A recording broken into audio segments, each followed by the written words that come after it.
Brian, that must be a disappointing result for you. What was lacking today? I think moments. We had some opportunities, we had moments, and we weren't clinical enough at times. But they started bright. They got in the lead. Then we got a goal back, and I think at 1-1 there was an offside decision that I'm shocked. I can't believe it's given offside, to be perfectly honest. And so I don't think people understand the momentum and the shift that decisions like that can have in games of football. 2-1 is a completely different game. Second half we pushed, we had opportunities, we had big moments, big openings. It just didn't go in for us, and then the last 10 minutes we were chasing the game, and they got one on the counter. Did you have a close-up of the VAR still? I mean, it's when you say you're shocked. I mean, I've seen it on a small monitor. Yeah, no, I see it. And I mean, listen, I think when the line goes back towards the striker, surely that would indicate that his foot isn't over the yellow line, the offside line. Listen, my first look, my second look, and my 10th look tells me it's not an offside decision. Listen, I don't know what people think in the game, but I'm pretty sure I know what I think about it. And listen, at 1-1, it's a big moment. It's a big moment in the momentum, the feeling, the whole shift of the game. And in my opinion, they got that one wrong. They did cause you problems from wide areas. Crosses coming in led to the first 2 goals. Yeah, listen, they know what they're doing. They've worked a certain way for a long time. It took us a bit of time to adjust to that.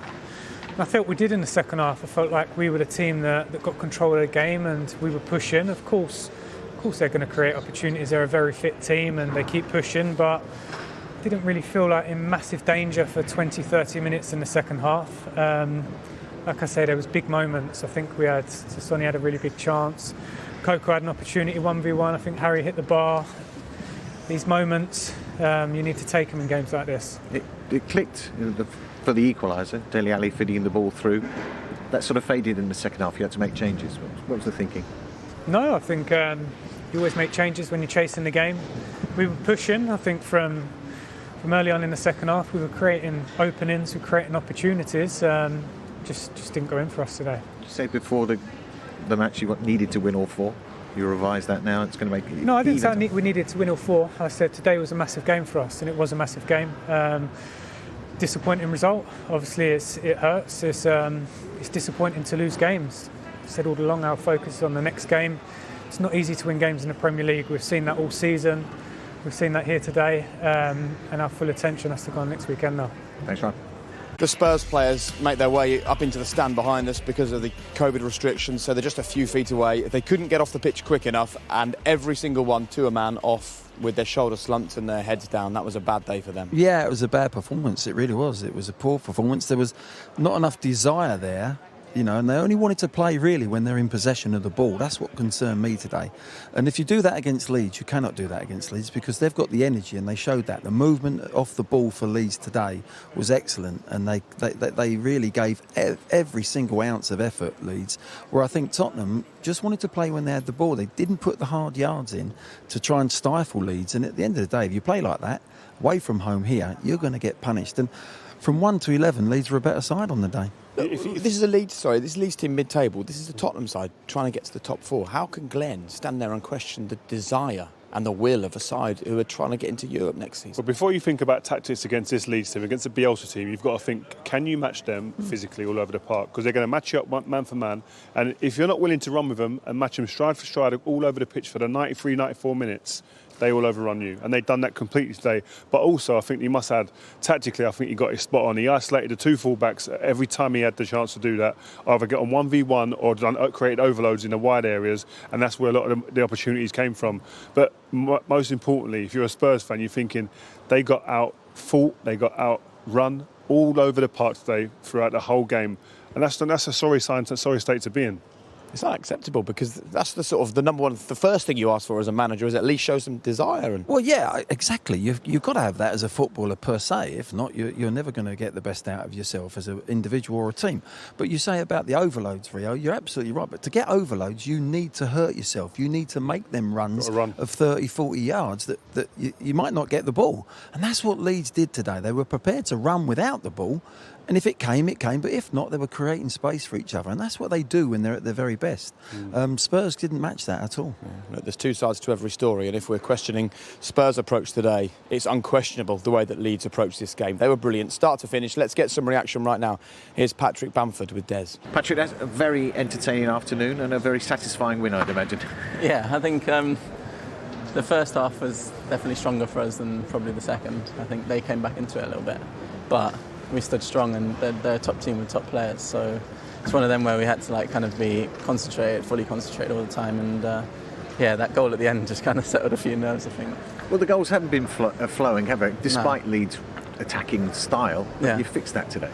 Yeah, I think the last few games, for some reason, we've shored up at the back a little bit, and we're not shipping as many chances, but we barely created any of the last 4 or 5 games, so it's been frustrating for me, but obviously it's nice today that I think we got both the balance right, I think. You got off to a great start with Stuart Dallas' goal. I think crosses coming in from wide angles was causing them problems for both goals.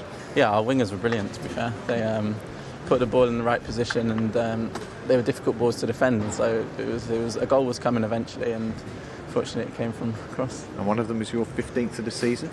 Yeah, nice. I didn't really set myself a target at the start of the season. I said double figures would be respectable, and I'd be kind of happy. But since I pushed past 10, I've just been trying to get as many as I can, and it's been frustrating not scoring for a few games, but it was nice to be back on the score sheet. And no harm that Gareth Southgate was up there watching. Little nudge, you never know. There's still time. I never even know when he's here, to be fair. But I said it many a time. The England squad, there's so many good players that everyone, whoever gets picked, deserves to be picked, and it's a tall order to get in there as one of the strikers.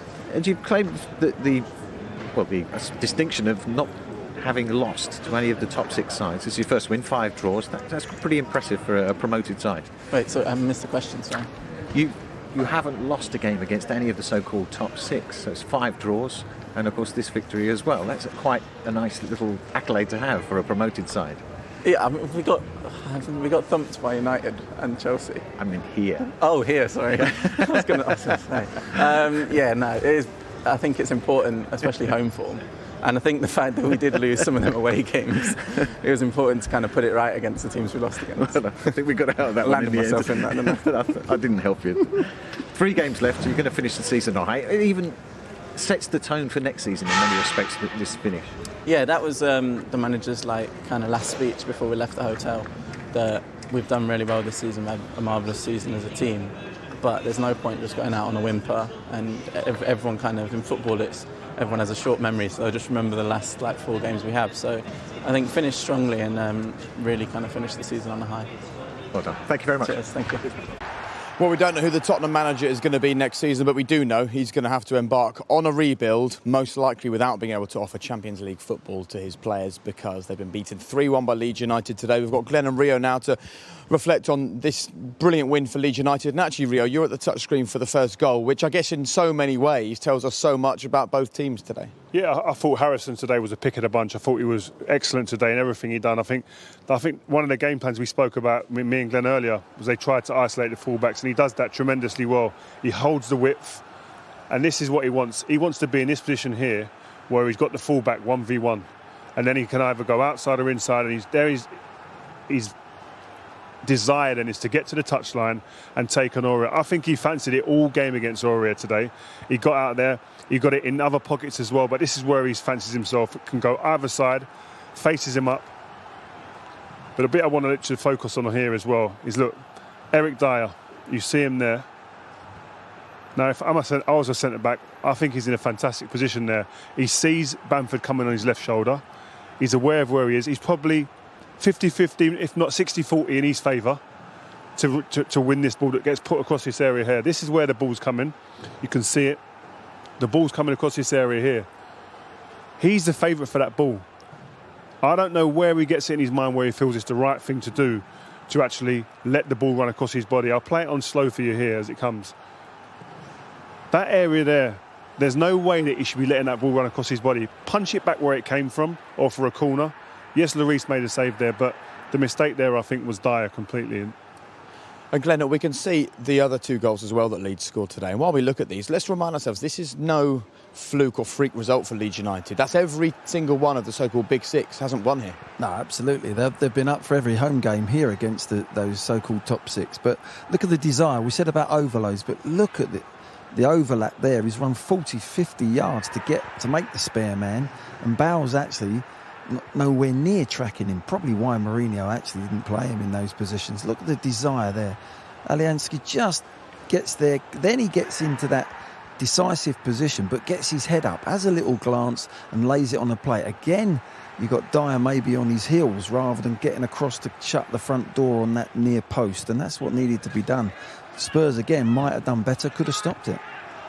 And again here, people running off the ball. Rafinha comes on, impact as a substitute, fantastic decision making and execution, and Rodrigo comes on and scores.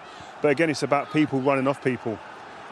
There's an intensity with the way they play. They're all accountable, because listen, if you don't run in this team, you get in on Monday morning and you are going to be making an example of this manager. There's no hiding place with this manager. That's one of the massive things about it. Everybody is held accountable individually, and it works strong collective. They're fantastic. I think the foundations of what he's building here are fantastic. What I liked about them as well, Rio, second half, is that their game management was really good. They look like sometimes when they've been playing and they're leading, they still keep playing the same way. Yeah. But they've actually slightly just changed it. They look much tighter. Spurs had quite a lot of possession in the little number 10, them pocket areas, but they had white shirts up against them. First half, they had more space to play, actually, because Leeds made it an open game. Second half, they tucked their belt in a little bit, and they're showing that they're learning in this league. And this is, bearing in mind, by the way, there's probably 2, arguably their best players, didn't start this match.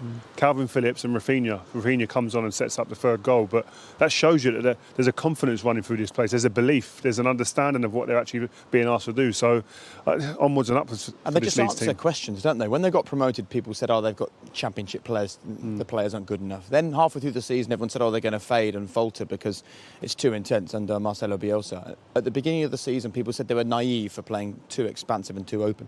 Every single one of those questions, with 2 or 3 games to go of the season, we feel like they were all wrong. Yeah, and also I think the thing we're missing out, they're good players. Yeah. Individually, man for man, they were better than Tottenham today.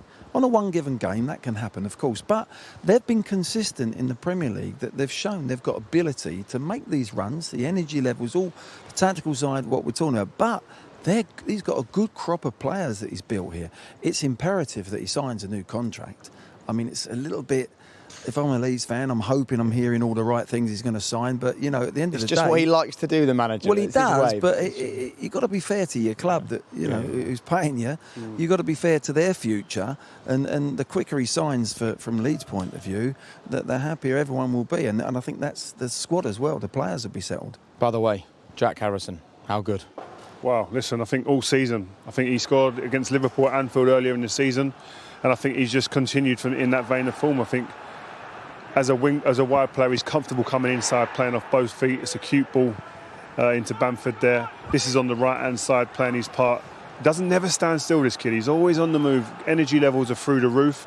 Again, look, running off Aurier there, into the danger area. Makes his mind up quickly, can go inside or outside.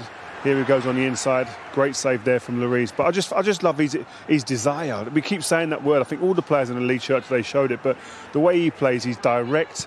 If you're a fullback playing against him, you're not going to get a rest at all. When you've got the ball, he's in your face.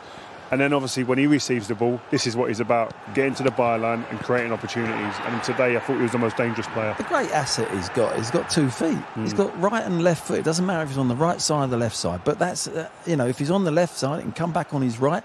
He's got options there. Look at the map there. He's covered every blade of grass in many ways, apart from the centre of the pitch.